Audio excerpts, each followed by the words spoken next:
Sob a superfície turva da Amazônia, existe um predador que opera em um nível completamente diferente. Um ambiente onde a visibilidade é quase zero, onde cada movimento pode significar vida ou morte, e onde até os caçadores mais experientes evitam entrar. Mas não ele, a onça pintada. Enquanto outros grandes felinos permanecem em terra firme, esse predador tomou uma decisão evolutiva ousada: invadir o território da água e dominá-lo. E não estamos falando de qualquer presa, estamos falando de um réptil que sobreviveu por milhões de anos, blindado um paciente immortal.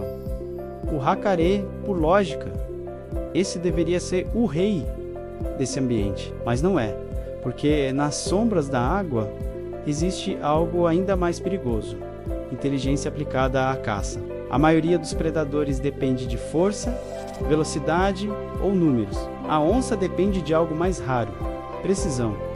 Antes de qualquer ataque, ela observa minutos, às vezes horas. Ela analisa padrões quase invisíveis, o movimento da água, a direção da corrente. Isso não é instinto básico, isso é tomada de decisão, é cálculo.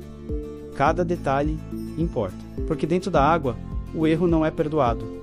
Agora imagine o seguinte cenário: um jacaré está parcialmente submerso, imóvel, apenas os olhos e as narinas acima da superfície. Ele acredita que está seguro, afinal, esse é o ambiente dele, mas ele está sendo observado, silenciosamente, sem pressa. A onça já calculou tudo: distância, ângulo, momento exato. E então, ela se move. O ataque não é caótico, é cirúrgico. Em uma fração de segundo ela mergulha, atravessa a água com potência explosiva e posiciona sua mandíbula exatamente onde precisa. Não no corpo, não no pescoço, no crânio, direto no cérebro.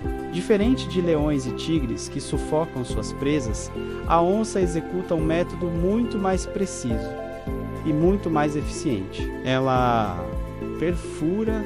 Sua mordida é proporcionalmente a mais forte entre todos os felinos do planeta, forte o suficiente para atravessar ossos e estruturas impenetráveis. Agora adicione água a essa equação: resistência, instabilidade, visibilidade limitada, e mesmo assim ela acerta toda vez. Como um mamífero terrestre consegue dominar um ambiente onde répteis aquáticos são especialistas? A resposta está na combinação perfeita entre corpo e mente. Fisicamente, a onça é diferente, mais compacta, mais robusta, mais estável. Seus músculos são feitos para explosões rápidas e extremamente controladas. Mas o verdadeiro diferencial está no cérebro. A onça não apenas reage, ela aprende. Cada tentativa, cada erro, cada sucesso, tudo é armazenado. Ela reconhece padrões, sabe onde os jacarés costumam aparecer, sabe quando estão mais vulneráveis, sabe quando atacar e quando esperar. Isso é inteligência adaptativa, e na natureza isso vale mais do que força bruta. Nos alagados do Pantanal, essa estratégia criou algo único: um felino que caça dentro da água com eficiência comparável a predadores aquáticos. Isso simplesmente não deveria acontecer, mas acontece, e com frequência. Agora pense no risco: um jacaré não é uma presa comum. Ele pode girar o corpo com força absurda, pode puxar para o fundo, pode reagir rapidamente.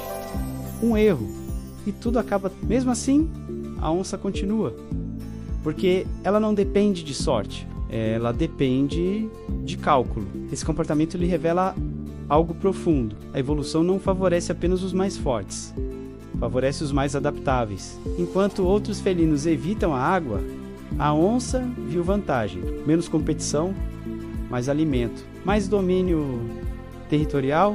Ela não apenas entrou nesse ambiente, ela tomou posse dele, e isso muda completamente a dinâmica do ecossistema, porque agora até os predadores precisam ter cuidado, mesmo dentro da água, mesmo em seu próprio território. Existe um momento específico, quase invisível, onde tudo acontece. Um instante em que o jacaré sobe para respirar, uma fração de vulnerabilidade. Para a maioria, isso não significa nada. Para a onça, significa oportunidade. E ela não desperdiça esse nível de eficiência, não é comum. É o resultado de milhares de anos de refinamento evolutivo, onde força, inteligência e técnica se encontram. E talvez seja isso que torna a Inca-Pintada tão impressionante. Ela não é apenas forte, ela é estratégica. Ela não apenas caça, ela calcula. No fim, essa história é sobre adaptação, sobre como a natureza recompensa aqueles que conseguem ir além do óbvio. Se você curtiu esse conteúdo, deixa o like e se inscreve no canal, porque aqui a gente mostra como e por que a natureza acontece.